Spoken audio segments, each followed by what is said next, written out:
समर्थ आंबेबाबा सर्व संत मंडळींनी ध्यानरूपी मौन नामस्मरण केलेलं आहे। म्हणून 2 मिनिटं सर्वांनी ध्यानरूपी मौन नामस्मरण करावं अशी प्रेमपूर्वक विनंती आहे।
दोन मिनिटं संपलेली आहे।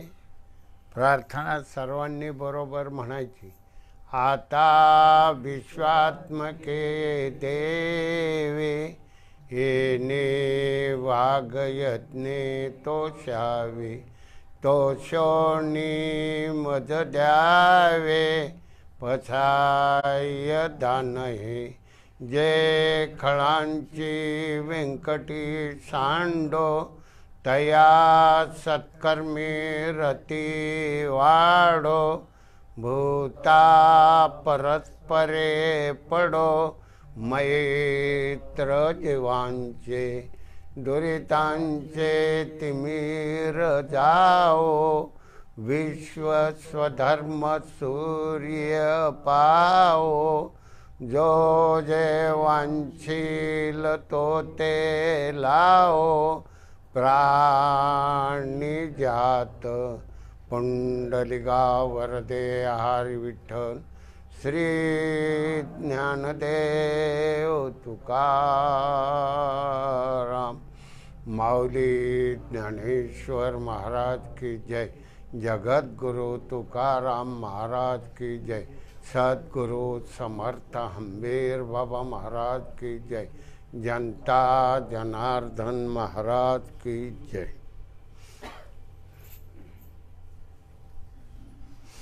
संत श्रेष्ठ ज्ञानेश्वर माऊली जगद्गुरु तुकाराम महाराज सद्गुरु समर्थ हंबीर बाबा सर्व संत मंडळी कलियुगामध्ये जन्माला आली। त्यांनी स्वतः भगवंताचं ध्यानरूपी मौन नामस्मरण करून भगवंत स्वरूप झाले। देव पाहोयाशी गेलो तेथे देवची होऊनी ठेलो या न्यायाप्रमाणे संत महात्मे भगवंत स्वरूप झाले। देव पाहायला गेले तर देवस्वरूप झाले। म्हणून कलियुगामध्ये संत महात्मे जन्माला आले आणि त्यांनी तुम्हाला भगवंताचं नामस्मरण करण्याचा योग मनुष्य देहातला ध्यानरूपी मौन नामस्मरणाचा योग खुला केला। गुह्य प्रगट केले विश्व ब्रह्मच केले। या न्यायाप्रमाणे संत श्रेष्ठ ज्ञानेश्वर माऊलींनी ज्ञानेश्वरीतील 9व्या अध्यायातल्या पहिल्या ओवीमध्ये मार्गदर्शन करताना म्हटलेलं आहे। तरी अवधान ऐकले तिजे मग सर्व सुखाशी पात्र होईचे हे प्रतिज्ञे उत्तर माझे उघडाय का।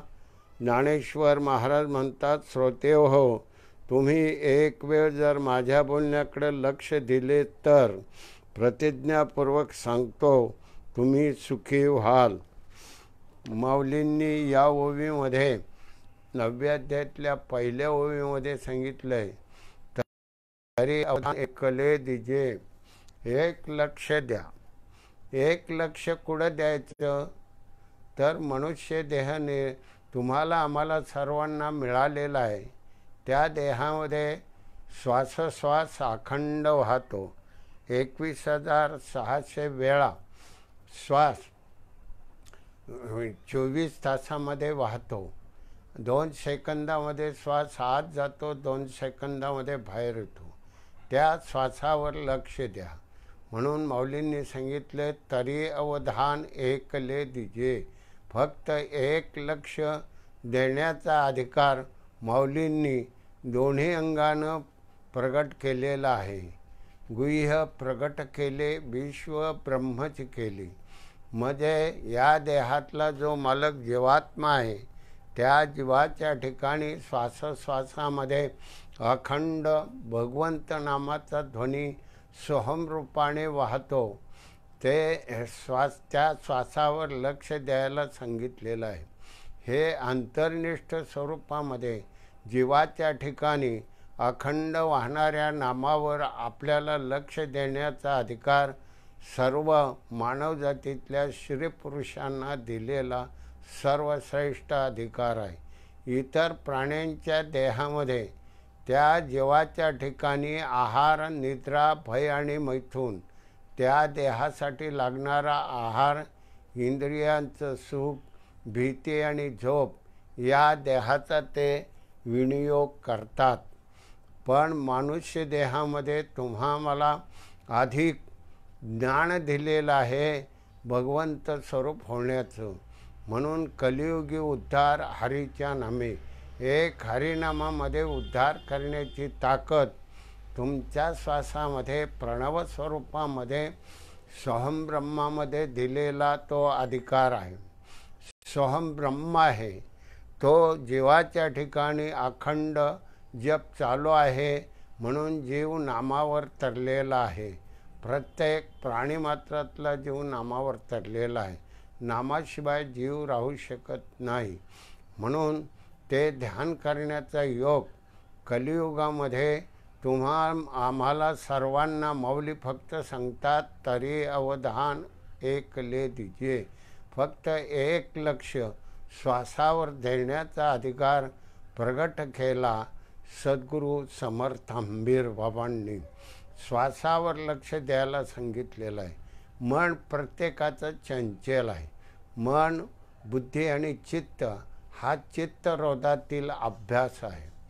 पण सद्गुरू समर्थ हंबीर बाबांनी मन, बुद्धी, चित्त यापैकी मन घेतलेलं आहे. बुद्धीचा निश्चय असतो, चित्तामध्ये चिंतन असतं. पण चित्तामध्ये चिंतन करण्याचा, विक्षेप होण्याचा परिणाम एखाद्याला होऊ शकतो. म्हणून चित्तरोध करण्याचा अधिकार बाबांनी दृष्टी नासिकाग्रावर स्थिर करण्याचा अधिकार सांगितलेला आहे. म्हणून नासिकाग्राची 2 टोकं आहेत. बहिर्निष्ठ नासिकाग्राचं दिसणारं दोन्ही डोळ्यांनी अर्ध मिटलेल्या, अर्ध उघडलेल्या डोळ्यांनी बहिर्निष्ठ नाकाच्या शेंड्यावर दृष्टी ठेवण्याचा अधिकार आहे. ती दृष्टी आपण अर्धी उघडलेल्या, अर्धी मिटलेल्या दृष्टीमध्ये म्हणजे उघडी ठेवलेली असते. पण दोन्ही डोळे झाकल्यानंतर भ्रुकुटीस्थानी भुवयांच्या मध्यभागी दृष्टी ठेवली. तो नाकाचा शेवटचा टोक आहे. त्या टोकावर दृष्टी ठेवली. त्या श्वासामध्ये आत जाणारा सो नामाचा ध्वनी आहे. सो म्हणजे परमात्मा पांडुरंग. त्या परमात्मा पांडुरंगाच्या स्वरूपामध्ये सो नामाचा ध्वनी शेवटच्या नाकाच्या नासिकाग्राच्या भूमध्यभागी गेल्यानंतर स्वरूपानं तो मनाचा भाव नामामध्ये स्वरूपानं स्थिर होतो आणि तो स्वरूपाचा ध्वनी स्थिर सावकाश नाभिस्थानी जाऊन स्थिर होतो. म्हणून स्वनामाचा नाभिस्थानी स्थिर झालेला ध्वनी तो भगवंत स्वरूप असतो आणि तो छाम रूपाने बाहेर पडला की तो जीवाच्या स्वरूपातला अहंकार स्वरूपातला ध्वनी असतो. म्हणून सो आणि हम या ध्वनीवर लक्ष ठेवण्याचा अधिकार तुम्हा मला सर्वांना सारखा देऊन टाकलेला आहे. म्हणून बाबांनो, मनुष्य जन्म हा लाख मोलाचा आहे. मनुष्य जन्म पुन्हा लवकर मिळू शकत नाही. 83,99,999 योनी फिरत फिरत आल्यानंतर मनुष्य देहाचा वारा लागतो. म्हणून जन्मलेल्या क्षणापासून देह सोडण्याच्या क्षणापर्यंत क्रियामान कर्मामध्ये कायिक, वाचिक आणि मानसिक तिन्ही प्रकारचं कर्म आपल्या हातून घडतं. शरीरानं कर्म घडतं, वाचेनं कर्म घडतं आणि मनाने कर्म घडतं. हे कर्म सत्वगुणी असतं, रजगुणी असतं आणि तमगुणी असतं. रजगुणी आणि तमगुणी कर्मामध्ये पाप घडतं, सत्वगुणी कर्मामध्ये पुण्य घडतं. म्हणून सत्वगुणी कर्माचं आचरण प्रत्येक माणसानं केलं तर मनुष्य जन्माचं सार्थक तयार होतं, पुण्यात्मक स्वरूप प्राप्त होतं. म्हणून मनुष्य जन्म लाख मोलाचा आहे. म्हणून प्रत्येकाच्या ठिकाणी ही सृष्टी निर्माण झाली त्यावेळेला भगवंताने, त्यावेळेला त्या ब्रह्माला चळ झाला, एकोहम बहुश्याम, मी एक आहे ते अनेक हो. म्हणून अगणित जीव निर्माण झाले आणि ते अगणित जीव 84 लक्ष योनीमध्ये फिरत राहतात. म्हणून मनुष्य जन्मामध्ये जन्मलेल्या क्षणापासून देह सोडण्याच्या क्षणापर्यंत प्रत्येक क्षणाला तुमच्या हातून क्रियामान कर्म घडत असतं. ते कर्म मनाने घडतं, वाचेनं घडतं आणि शरीरानं घडतं. म्हणून ते कर्म करताना आपण सात्विक विचाराच्या माध्यमामधून कर्म करावं, एकमेकाला सहकार्य करावं. असा विचार आपल्या अंतःकरणामध्ये कलियुगामध्ये संत महात्म्याने सात्विक विचाराच्या गुणाचा प्रगट केलेला भाव हा शुद्ध असतो. म्हणून शुद्ध कसोनी या पाहावे, वरील रंगान भुलावे. म्हणून शुद्ध असं जे कर्म आहे ते शुद्ध सात्विक कर्म नामामध्ये संत महात्म्यांनी आणून ठेवलं. गुह्य प्रगट केले, विश्व ब्रह्मच केले. गुह्य प्रगट केलेलं आहे. म्हणून प्रत्येक माणसाच्या ठिकाणी प्रत्येक कणाकणामध्ये भगवंत भरलेला आहे. म्हणून हे भगवंताचं स्वरूप कुणी सिद्ध केलं? प्रल्हादानं केलं. हिरण्यकश्यपू राजा ज्या वेळेला राक्षसी वृत्तीच्या राजानं तपश्चर्या केली आणि ब्रह्मदेवाकडं प्रसन्न करून, ब्रह्मदेवाला प्रसन्न करून वर मागितला, घरामध्ये नको, बाहेर नको, आकाशात नको, जमिनीवर नको, प्राण्याकडून नको, मनुष्याकडून नको. म्हणजे अशा पद्धतीनं असा वर मागितला आणि तो वाईट विचाराच्या आचाराचा आचरण करू लागल्यामुळं त्यांच्या पोटी प्रल्हाद जन्माला आला. म्हणजे भगवंतानं, विष्णूनं प्रल्हादाच्या रूपानं रूप घेतलं आणि ते प्रल्हादाच्या रूपानं जन्माला आले. मग प्रल्हाद हा गुरुग्रही गेल्यानंतर नारायण नारायण हा शब्द उच्चारू लागला. ओम नमो शिवाय नारायण अशा शब्दामध्ये उच्चार करू लागल्यानंतर त्यांच्या गुरूंनी प्रल्हादाला समजून सांगितलं, खूप समजून सांगितलं, पण प्रल्हाद नारायण म्हटल्याशिवाय राहिना. मग हे कळल्यानंतर त्याच्या आईनं समजून सांगितलं, इतर पंतप्रधान अनेक माणसांनी समजून सांगितलं, पण प्रल्हाद नारायण म्हणल्याशिवाय राहिना. नारायण म्हणू लागल्यानंतर मग त्याला वडिलाने, हिरण्यकश्यप राजाने बोलून घेतले आणि नारायण म्हणू नको म्हणून त्याला खूप प्रयत्न केला. मग शेवटी त्याला विष पाजलं. विष हे नारायण स्वरूप झालं. पर्वतावर नेलं, डोंगरा एवढा कडा म्हणजे मोठा दगड बांधून कडेलोट केला तरी तो मेला नाही. समुद्रात बुडवलं, पाण्यात बुडवलं तरी मेला नाही. हातीच्या पायाखाली तुडवलं तरी मेला नाही. आमध्ये उकळत्या तेलाच्या कढईत टाकलं तरी मेला नाही. शेवटी आग्नीत टाकलं, आग्नीतही तो मेला नाही. म्हणजे विषय तो त्यांचा झाला नारायण. सगळं नारायण स्वरूप झालं. म्हणून सर्व हे जग नारायण स्वरूप आहे. पण आपल्यामध्ये द्वैत असल्यामुळं, भेदात्मक स्वरूप असल्यामुळं मायेमध्ये आपण अडकलेलो आहे. म्हणून देहासाठी आपल्याला धनसंपत्ती, ऐश्वर हे मिळवावं लागतं. म्हणून बहिनिष्ठ स्वरूपामध्ये सुद्धा तरी अवधान एक ले दीजिए. एक लक्ष देऊन कार्य केलं नाही तर तुमच्या कार्यामध्ये यश येत नाही, अपयश निर्माण होतं. म्हणून तरी लक्षपूर्वक कार्य करणं महत्त्वाचं असतं. म्हणून प्रत्येक माणसानं बहिर्निष्ठ आणि अंतर्निष्ठ.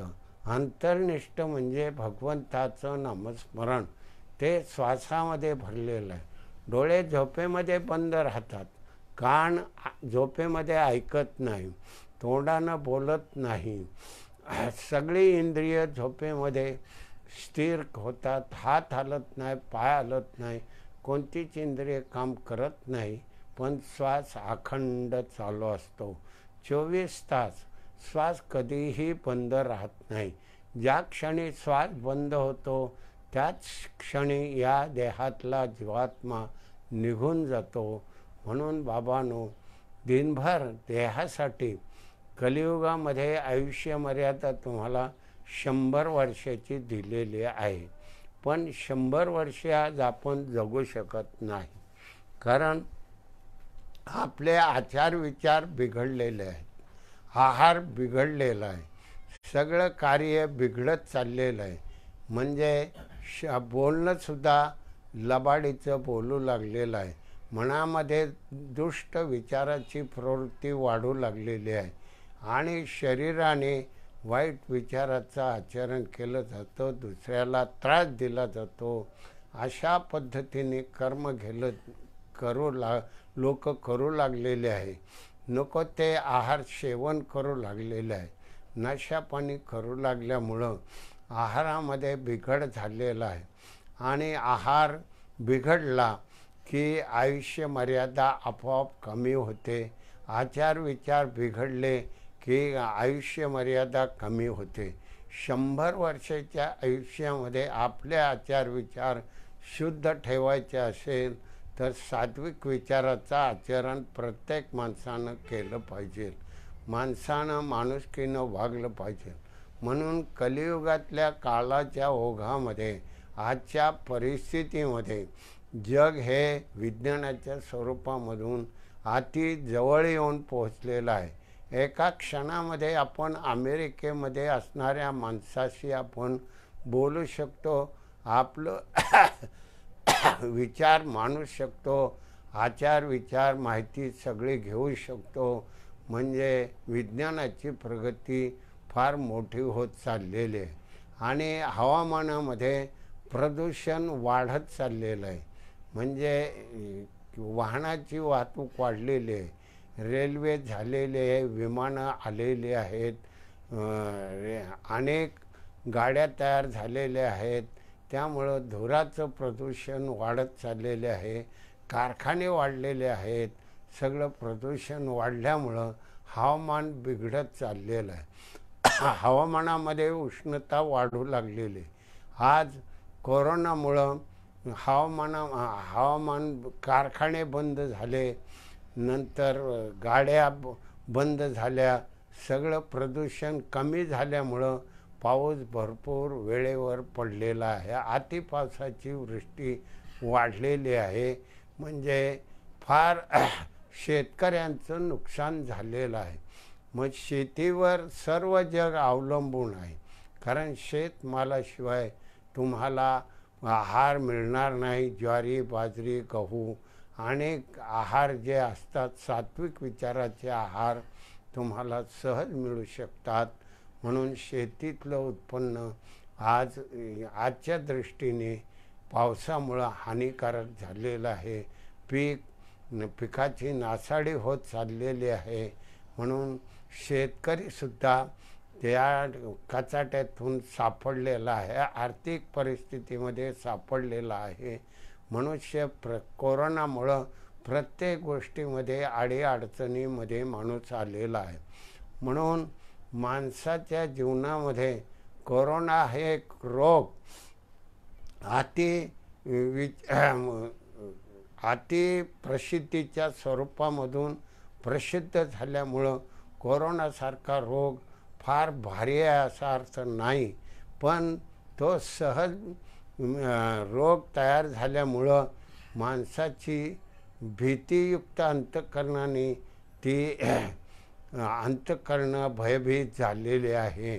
माऊलींनी 725 वर्षापूर्वीच 11व्या अध्यायातल्या 23व्या श्लोकातल्या 152 ओळीमध्ये महामारी हा शब्द वापरलेला आहे. भय, माणूस अगोदरच भित्रा आहे. भीतो कशाला? तर मरणाला. मरण हा शब्द माणसाला वाईट वाटत असतो, भीती वाटत असते. आणि त्या भीतीमध्ये आता कोरोनासारख्या रोगाची भीती निर्माण झाल्यामुळं माणसं अधिक भयभीत झालेले आहेत.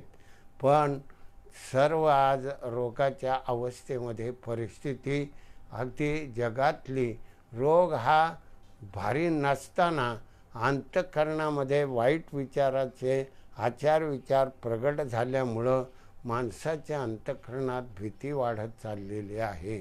त्याला सर्वात उत्तम उपाय हे भगवंताचं नामस्मरण. जो प्रत्येक माणूस नामस्मरण केल्यामुळं श्वासावर लक्ष ठेवलं तरी अवधान एक ले दीजिए. एक लक्ष ठेवल्यानंतर त्या भगवंत नामाच्या ध्वनीमध्ये स्थिरता निर्माण होऊन उष्णता वाढली जाते आणि उष्णतेमध्ये ते रोगजंतू मेले जातात. म्हणजे उष्णता शरीरामध्ये नामाच्या पावरनं तयार होते. म्हणून सर्व संत महात्म्यांनी स्वतः नामस्मरण केलेलं आहे. धर्म, पंथ, जात, भेद हे कलियुगामध्ये वाढलेलं आहे. मुसलमान धर्म कलियुगामध्ये निर्माण झालेला आहे. ख्रिश्चन धर्म कलियुगामध्ये निर्माण झालेला आहे. बौद्ध धर्म कलियुगामध्ये निर्माण झालेला आहे. पण हिंदू संस्कृतीचं स्वरूप हे भगवंतानी मूळ स्वरूपामध्ये प्रगट केलेलं आहे. संस्कृतीमध्ये संस्कार सारखेच आहेत. म्हणून प्रत्येक धर्मामध्ये, मुसलमान धर्मामध्ये येशू ख्रिस्तानं हेच नामस्मरण केलेलं आहे. येशू ख्रिस्तानं ख्रिश्चन धर्मामध्ये हे नामस्मरण हिमालयाच्या कुशीमध्ये 12 वर्षे केलेलं आहे. मुसलमान धर्मामध्ये मोहम्मद पैगंबरानं हे नामस्मरण केलेलं आहे. गौतम बुद्धानं हे नामस्मरण केलेलं आहे. महावीरानं हे नामस्मरण केलेलं आहे. अनेक महात्म्यांनी हेच नामस्मरण केलेलं आहे. याच नामावर जीवात्मा तरलेला आहे आणि जीवाच्या ठिकाणी आलेली माया बाजूला करण्याचा अधिकार या नामामध्ये फार मोठी ताकद आहे. म्हणून माऊलींनी फक्त या ओळीमध्ये 724-25 वर्षापूर्वी नेवाशे गावातल्या शिवालयाच्या मंदिरामध्ये तरी अवधान एक ले दीजिए, फक्त एक लक्ष भगवंताच्या नामाकडे द्यायला सांगितलेलं आहे. म्हणून एक लक्ष भगवंताच्या नामाकडे देण्याचा अधिकार सर्वांचा सारखा आहे. पण मन चंचल असल्यामुळं मनाचा भाव बाहेर जातो आणि मनुष्य मायेतल्या विषयाचा विचार करतो. भगवंताचं नामस्मरण करताना, ध्यान करताना मन नामापासून पटकन दूर जातं आणि मायेतल्या विषयाचा नको तो विचार आपल्या मनामध्ये निर्माण होत असतो. त्यामुळं नामावरलं लक्ष दूर जातं आणि आपण जे नामस्मरण करण्याचा खरा अधिकार आहे त्या नामापासून वंचित राहतो. म्हणून माऊलींनी तरी अवधान ऐकले दीजिए. सद्गुरू समर्थ आंबेबाबांच्या काळामध्ये हैदराबादमधील कणकैया म्हणून एक व्यक्ती, एक मुलगा पुण्यामध्ये आला. मिशीन काम, शिवणकाम करत होता आणि तो उद्योग करून पैसा मिळवत होता. तो सहज बाबांची गाठ पडल्यानंतर त्यांनी संध्याकाळी बाबांच्याकडनं नामस्मरण घेतलं. आत श्वास घेताना सो, बाहेर सोडताना हम या नामाचा जप करण्यासाठी कणकैयाला हंबीर बाबांनी सांगितलं. आणि मग त्यांनी रात्री 8 वाजता जो बसला तर सकाळी 8 वाजेपर्यंत 12 तास सो म्हटल्याबरोबर ब्रह्मरंध्रामधून तो ब्रह्मांडात जायचा आणि हम ध्वनी तयार झाल्याबरोबर पुन्हा नाभिस्थानी यायचा. असा त्याच्या श्वासामध्ये स्वध्वनी तयार झाला की तो ब्रह्मस्वरूपात जायचा, म्हणजे ब्रह्मांडात जायचा. भुवयांच्या वरला भाग जो अंडाकृती गोलाकार आहे त्यामध्ये परमात्म स्वरूप आहे, त्याला ब्रह्मांड म्हटलेलं आहे. आणि भुवयांच्या खालला भाग आकारी आहे, त्याला आपण शरीर म्हणतो, देह म्हणतो, पिंड म्हणतो. त्या देहामध्ये नाभिस्थानी जीव राहतो. म्हणून जीवाच्या ठिकाणी नामाचा ध्वनी अखंड वाहत असतो. सो म्हटल्याबरोबर तो ब्रह्मांडात जायचा आणि हम म्हटल्याबरोबर पिंडात यायचा.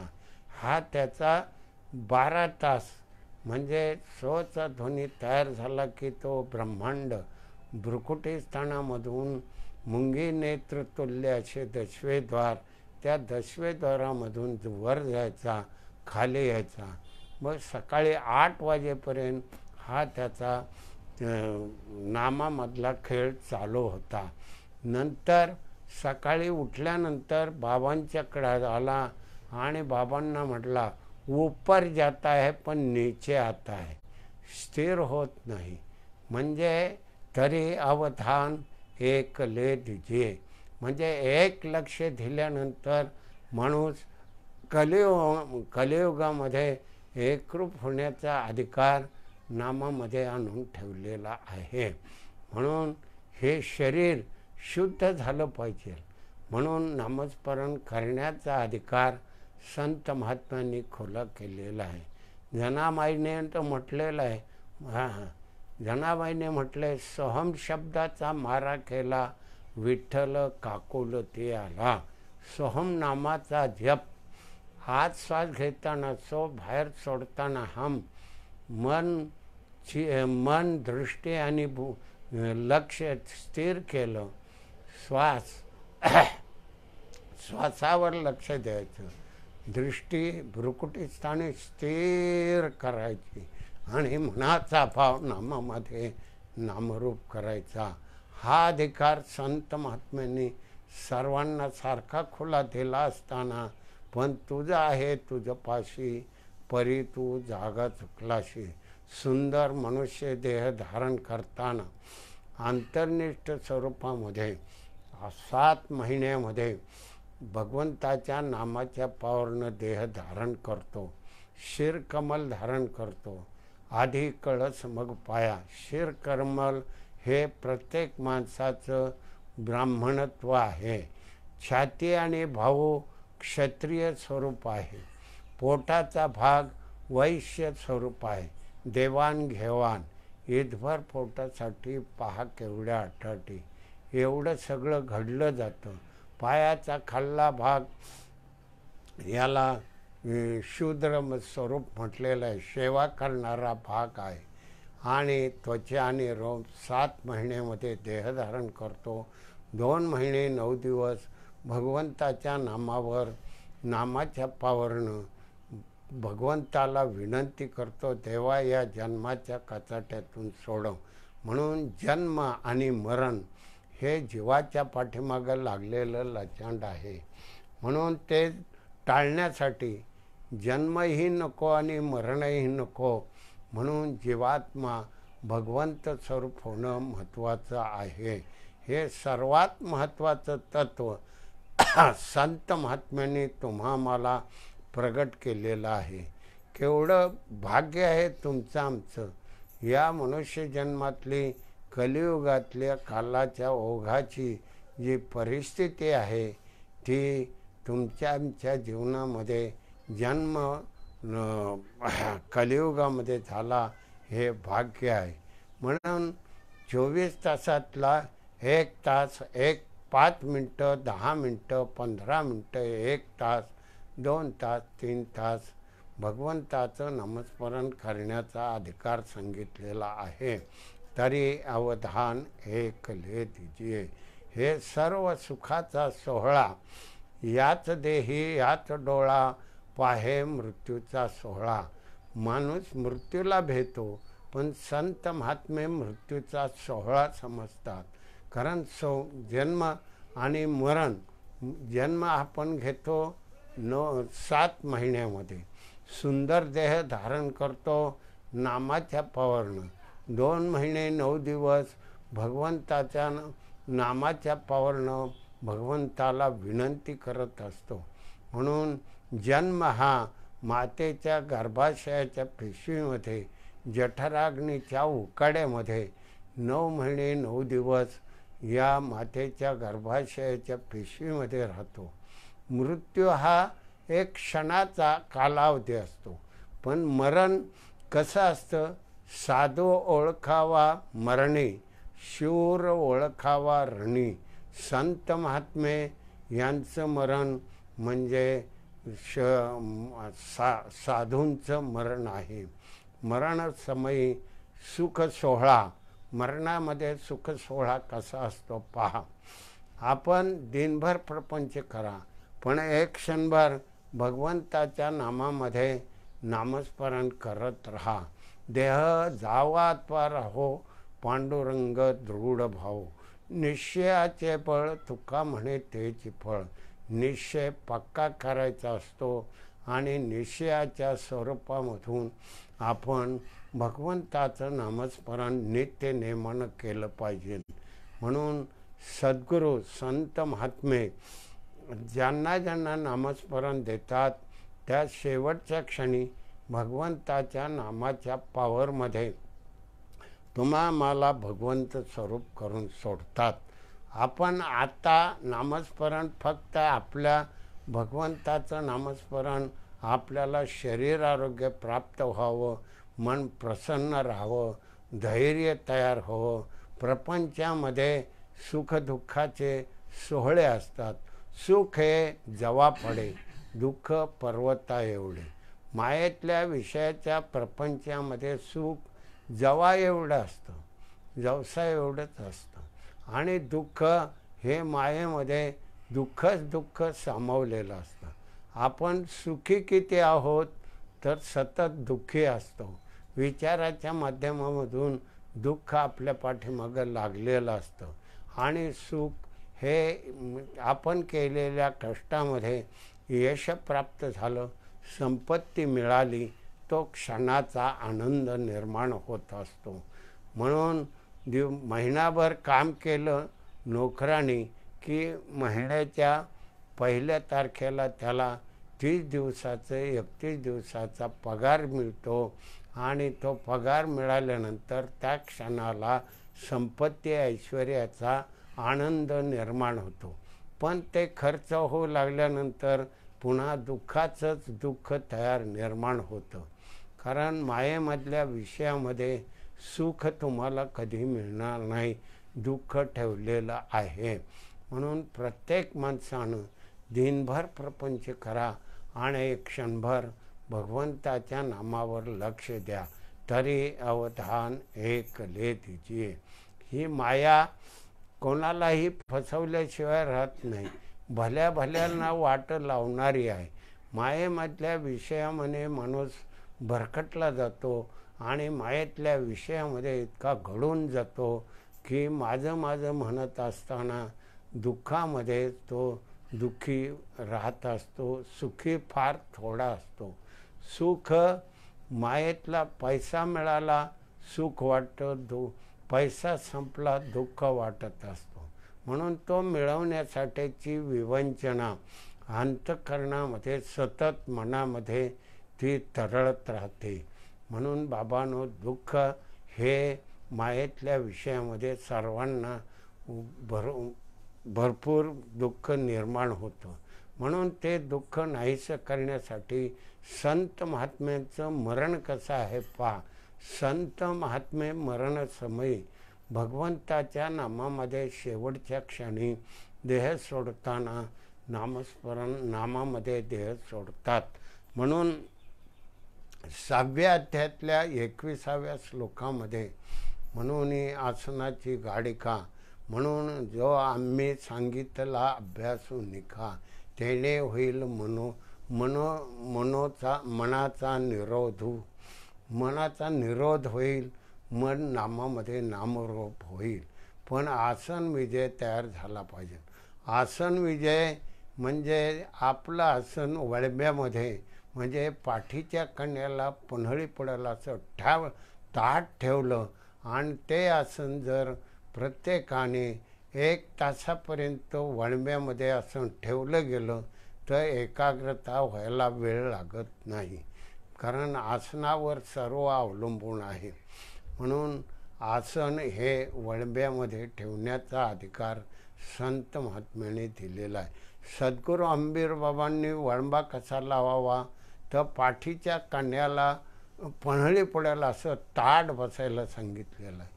आणि लोंढे महाराजांनी वळंबा कसा सांगितला, नाभिस्थान, कंठस्थान आणि भ्रुकुटीस्थान एका सरळ रेषेमध्ये आलं की वळंबा लागला जातो. म्हणून भ्रुकुटीस्थानामध्ये आपण श्वास आत घेताना स्वनामाचा ध्वनी तो नाकाच्या शेवटच्या टोकापासून श्वास नलिकेतून तो नाभिस्थानी स्वनामाचा ध्वनी जीवाच्या ठिकाणी जाऊन आढळतो. म्हणून जीवाचं रक्षण करणारी आदिमाया शक्ती आहे, तिला कुंडलिनी शक्ती म्हटलेलं आहे. ती 3.5 वेटोळे घालून मुखामध्ये शेपूट पकडून आपल्या जीवाचं रक्षण करते. म्हणून स्वनामाचा ध्वनी, स्व म्हणजे परमात्मा पांडुरंग, तो स्वनामाचा ध्वनी कुंडलिनी शक्तीला स्पर्श करतो, आदिमाया शक्तीला स्पर्श करतो. म्हणून ती तेजस्वी राहते. म्हणून तुमचा जीव श्वास बाहेर आला तो बाहेरच राहत नाही. पुन्हा स्वरूपानं श्वास आत खेचला जातो, तो बाहेर का राहत नाही तर स्व आणि हम नामाचा ध्वनी प्रत्येकाच्या श्वासामध्ये भरलेला आहे.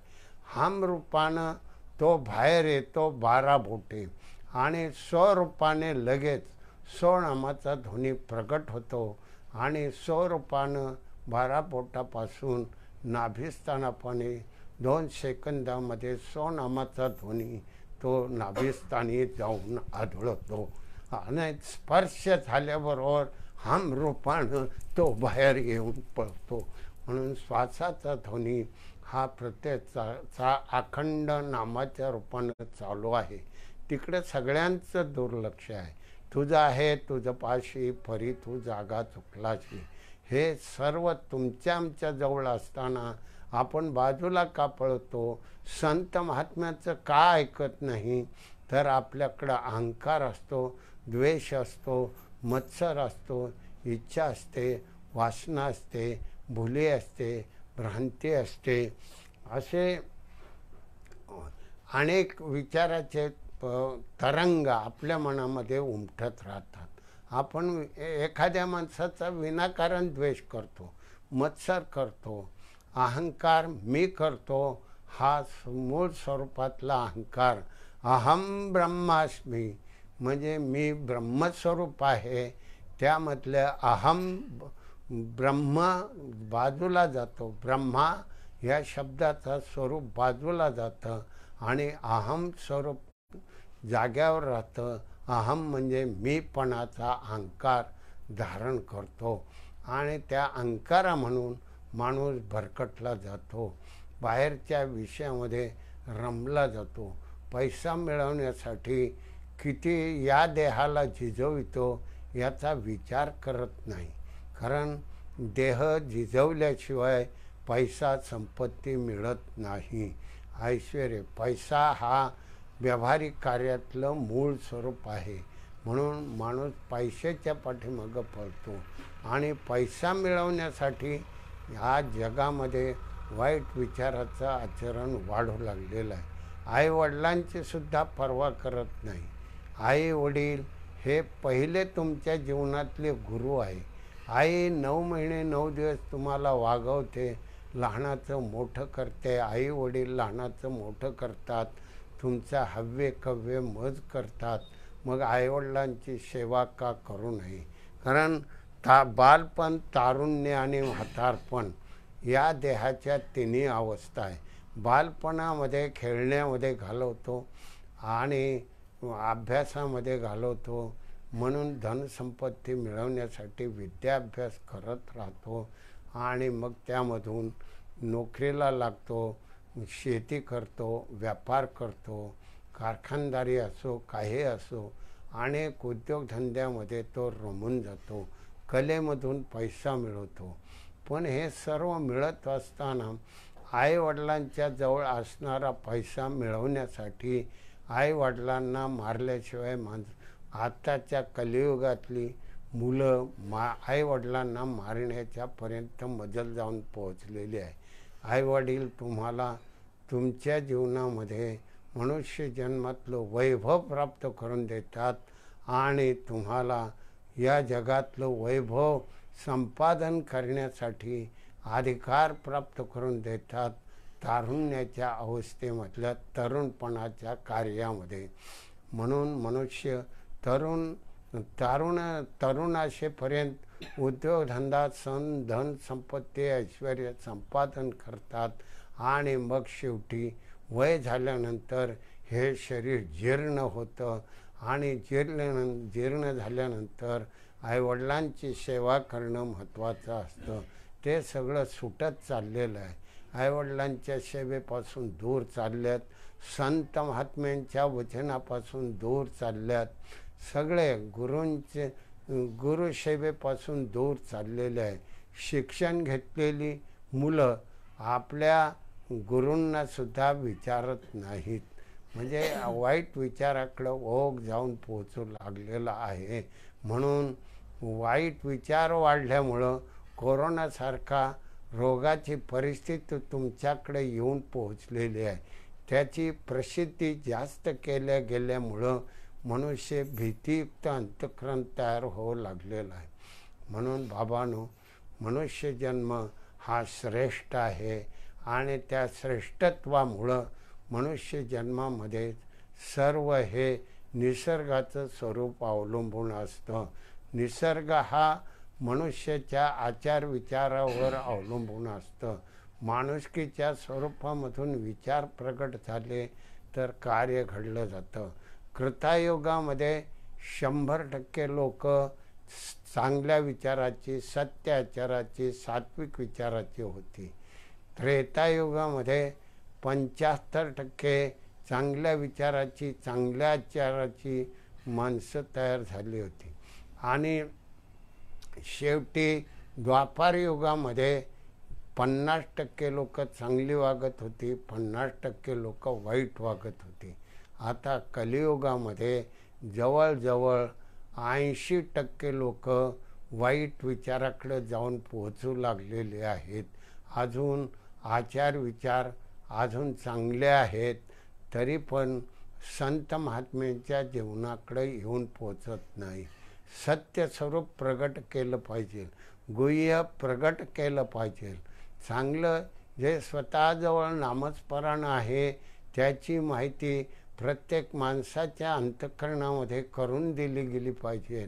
म्हणून मनुष्यजन्म हे श्रेष्ठत्व स्वरूपातलं आचार विचाराचं स्वरूप आहे. म्हणून तरी अवधान एकले दिजे, फक्त एक लक्ष भगवंताच्या नामाकडं देण्यामध्येच खरा जीवनातला अधिकार आहे आणि तो अधिकार किती श्रेष्ठ स्वरूपामध्ये आहे. म्हणून आता आपण विचार करा, आता इथं प्रवचन झालेलं आहे.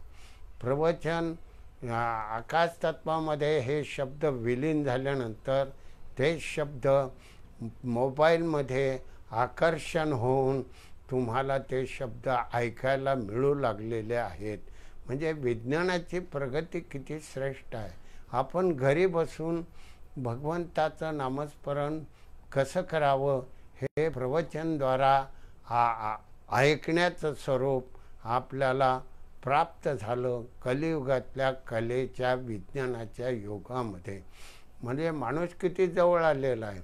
आपण घरी बसू, अमेरिकेतसुद्धा हे शब्द आपण ऐकू शकतो. म्हणजे विज्ञानाची प्रगती किती स्वरूपामध्ये पॉवरफुल झालेली आहे हे आपण लक्षात घ्यावं.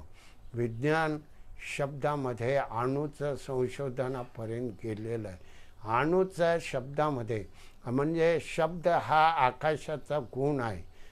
म्हणून तुमचा आमचा शब्द आकाशामध्ये जाऊन पोहोचतो. म्हणून जगाच्या संस्थेमध्ये आज विचार केला तर लोकसंख्या वाढलेली. पूर्वी जर या जगाची विचार केला गेला असेल तर लोकसंख्या किती असेल, जुजवी स्वरूपामध्ये असेल. म्हणजे मोजमाप केलं तर 1,00,000-2 लाखापर्यंत यावेळ्या भारत मातेच्या कुशीमध्ये लोकांची संख्या त्रेतायुगामध्ये असेल. उंची झाडा एवढी उंची असत. म्हणजे शरीर प्रकृती केवढी पॉवरफुल होती आणि आजची शरीर प्रकृती किती नाजूक आहे. हवामानामध्ये लगेच माणूस आजारी पडू शकतो. म्हणून त्याच्यावर सर्वश्रेष्ठ उपाय संत महात्म्याने सांगितलंय, मौलींनी सांगितलंय. तरी अवधान ऐकले दीजिए. एक भगवंताच्या नामावर लक्ष ठेवा. म्हणजे तुमच्या प्रपंचातल्या कार्यामध्ये यशाचं स्वरूप प्रगट होईल, यश मिळत जाईल. कफ वात पित्त दोष शुद्ध होतील, नाड्याशिरा शुद्ध होतील, हाडं मासं शुद्ध होतील, रक्त शुद्ध बनेल नामाच्या पावरनं. म्हणून तरी अवधान ऐकले दीजिए. बाबांनो, मौलींची ही ओवी प्रत्येक माणसानं आचरणात आणावी. स्त्री पुरुषानं 5 मिनटं का होईना, 5 मिनटामध्ये 75 श्वासाची ये जा होते. श्वास आत जातो, बाहेर येतो, 75 श्वास होतात. म्हणून तरी अवधान ऐकले दीजिए. श्वासावर लक्ष द्या. श्वास तुम्हाला जितका दीर्घ करता येईल, दीर्घ सोडता येईल, त्या श्वासावर लक्ष द्या. त्या श्वासाच्या पावरनं शरीर आरोग्य प्राप्त झालं, मन प्रसन्न राहतं, धैर्य तयार होतं आणि तुमच्या कार्यामध्ये तुम्हाला यश प्राप्त होतं. अपयश मिळणार नाही. पण नामस्मरण लक्षपूर्वक केलं पाहिजे. तरी अवधान ऐकले दीजिए. अशा पद्धतीनं मौलींची ही ज्ञानेश्वरी आचरणात आणणं हे महत्त्वाचं आहे. मौलींची ही ज्ञानेश्वरी नित्य नवी आहे.